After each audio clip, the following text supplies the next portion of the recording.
You have been engaging Chinese philanthropists for a few years. How is it going so far? My view is that having children inherit hundreds of millions or billions is not good for them or society. Helping people see what's going on in other countries, sharing the enthusiasm, the mistakes. I think we can get Chinese philanthropy moving to be a very positive force in Chinese society. Don't forget that you are an IT visionary. So what will be the next big thing in IT? The biggest exciting thing recently has been the quality of computer vision. Things like Xbox Connect can see what you're doing. Robots, they've been kind of blind. Now we're seeing software that's as good as human vision.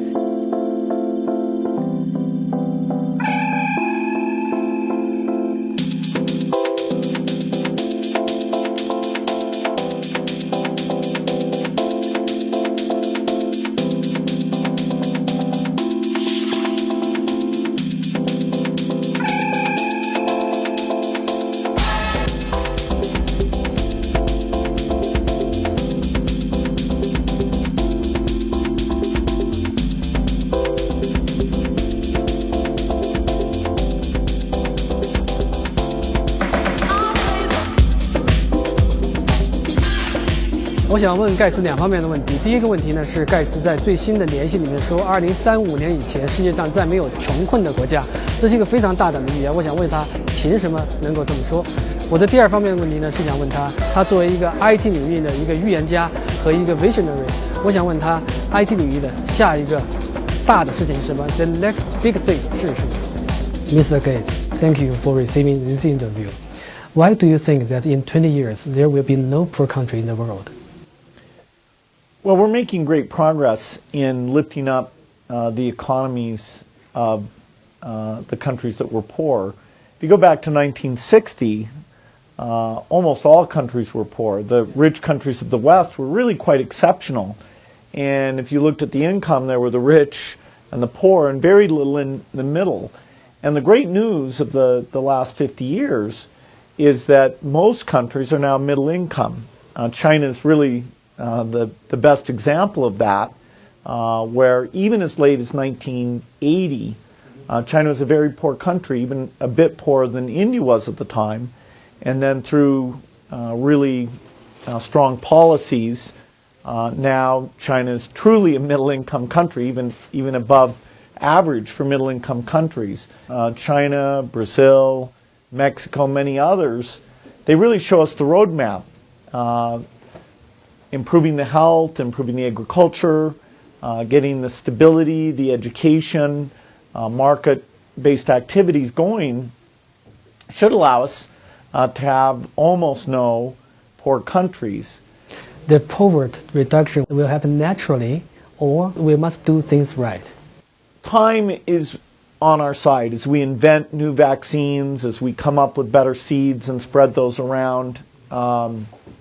Even the Chinese improvement was partly based on the fact that new seeds had been developed outside of China, and the new incentive system brought those in. So the increase in agricultural productivity was quite phenomenal. Really that had never been seen. I think by doing the right things, we can bring this to pass twice as fast. That is really good aid policies, investing in the kind of science that can help poor people. We're all humans, and whenever you go to a poor country, you almost feel ashamed that there's still people in those conditions. It's a stark reminder of how tough things are, and so the progress should make us all feel good, and we should get involved to accelerate it. So far, you focus on health and education. Will poverty reduction be your next mission? We spend most of our money, as you say, on health and then agriculture in the poor countries. And I do think those are the two most important things for economic growth. If you have lots of children dying, then surprisingly, families choose to have so many children that the population growth overwhelms the capacity of the country to feed and educate. So as you make kids healthy, actually and this is surprising, the population growth comes down. Also, when those kids have enough nutrition so that they physically and mentally develop, then they can contribute. So the very first thing, the very most important thing for economic growth is to get health to be good. Second, I would say, is the agricultural sector, the productivity, the quality of the food. If the farmers can go out and diversify their diet, that matters so much to the development of their children. Having a little bit of money for school fees, school uniform, so they can participate in the education system, that ends up being very catalytic. So most of our work will continue to be health and agriculture, but one of our measures of whether our job is going well is this reduction in extreme poverty, where what we've seen is improvements in agriculture are particularly associated with that reduction.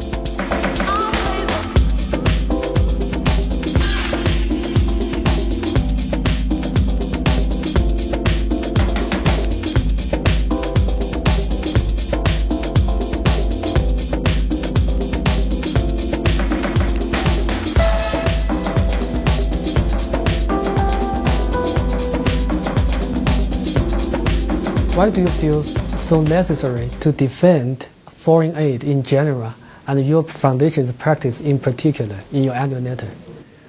Well, the news format of headlines often makes it difficult for people to get good news. So when we ask people, what's happening with poor countries, they're not aware of how much progress has been made. When we ask them about the role of these aid programs, they might remember an article about some corruption, some misdirected piece.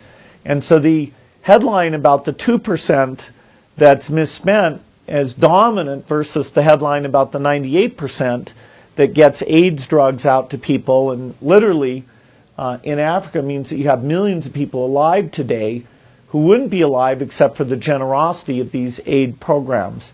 And so I get a chance to actually go to the countries and see the aid programs at work. I get to really look at the statistics, stepping back and moving beyond the headlines to see what the real impact is. And so I'm sharing what I'm seeing because most people aren't going to get to dig into it the way that I do now that it's my full-time work.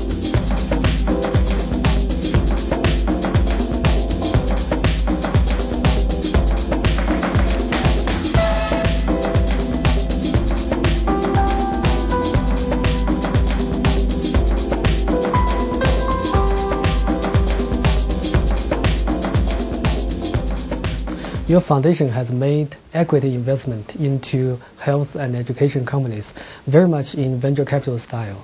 Why this approach? And will it be a concern to you if in the future the goals of maximizing social good and business return has a conflict? Well, 95% of our foundation money goes into grants, where we're simply giving a scientist money to come up with, say, a AIDS vaccine or a TB vaccine. The cases where we invest in companies are actually quite rare, but if a new biotechnology company has a medical advance that could help the poorest, when we make that investment, what we require is that they give a free license to the poorest in the world, so that if their advance really works, that then those most in need are not having to pay a royalty for that. So we call that global access. And we've done that in about a dozen cases. Most of those have been done recently enough that we don't know the result. If in fact the investment makes money, of course that goes back in, and that just helps us make more grants in the future. But the fact that they can get investment from us and from people who are looking at the rich world market allows them to pursue a medical innovation. You launched some headliner projects last year, like environment-friendly toilet. These are very interesting, but how can they scale up? Sometimes the way that the rich world does something like a vaccine or a drug, it comes down in cost dramatically, and then it becomes affordable to everyone in the world. But sometimes the way things are designed at first for the rich market really can never be reduced in cost enough. And a good example of this is the way toilets involve bringing in a lot of clean water, then having that at the toilet, and then having piping and having a lot of processing. When you look at the urban slums in poor countries, the cost of duplicating that sort of sanitation system really isn't going to be possible. And so by asking scientists to give us a different approach whose cost would be less than a tenth as much, because you wouldn't have the water and the piping, we could provide something amazing to those cities. Now, it's not easy to do.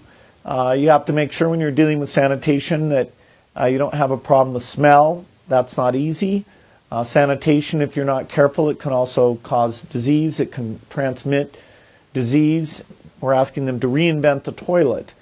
And it'll probably be pretty easy to do it for large volume facilities.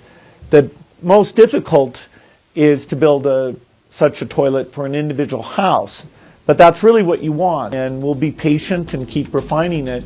And I think in the next 5 to 10 years, we'll have a breakthrough.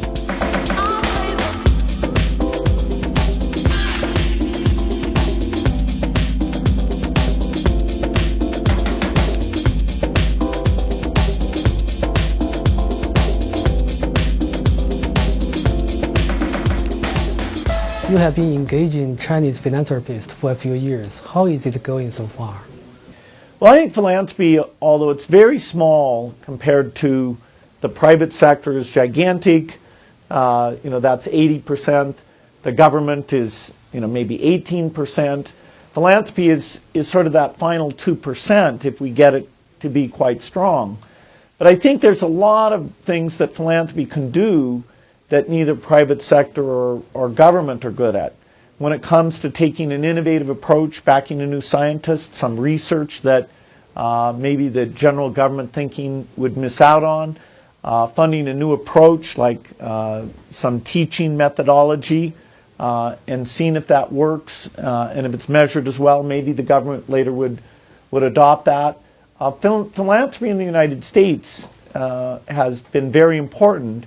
And now that in China we have these large fortunes from many different sectors, manufacturing, real estate, technology, those people will be thinking, what's the best thing to do with that money? My view is that, having children inherit hundreds of millions or billions is not good for them or society. Everybody has the freedom to decide. But then it means that you want to give back to society. And so helping people see what's gone on in other countries, sharing the enthusiasm, the mistakes. I think, we can get Chinese philanthropy moving to be a very positive force in Chinese society. We're already seeing some people doing things, but it's still early days.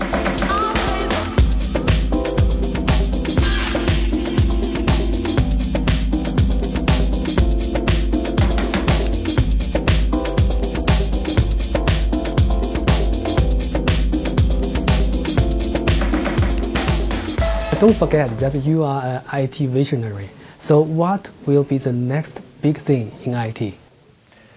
Well, the progress in IT is very exciting, and I get to see that through my part-time work at Microsoft, and because in our foundation work on health and agriculture, we're using cameras on satellites and cell phones and tablets and things to contribute to that. The biggest exciting thing recently has been the quality of computer vision. Things like Xbox Connect can see what you're doing, but that vision software, through a breakthrough called deep learning that started at Microsoft Research, it's really improving very rapidly. And so robots, they've been kind of blind. Now we're seeing software that's as good as human vision. And so whether it's in the office or the factory floor or out in the field, the computer that sees, I think, will surprise a lot of people in terms of how it can be a great tool. 有人说盖茨的回答非常简洁，但这次看来呢，他在接受采访中对每一个问题的回答他都非常充分。那我印象比较深刻的是，他说他最后说，IT 领域的下一个大事件是什么呢？他说是 computer vision 和深度学习的结合，也就是说是计算机视觉与深度学习的结合。我想这是 IT 领域的一个全新的一个领域，我对此非常关注。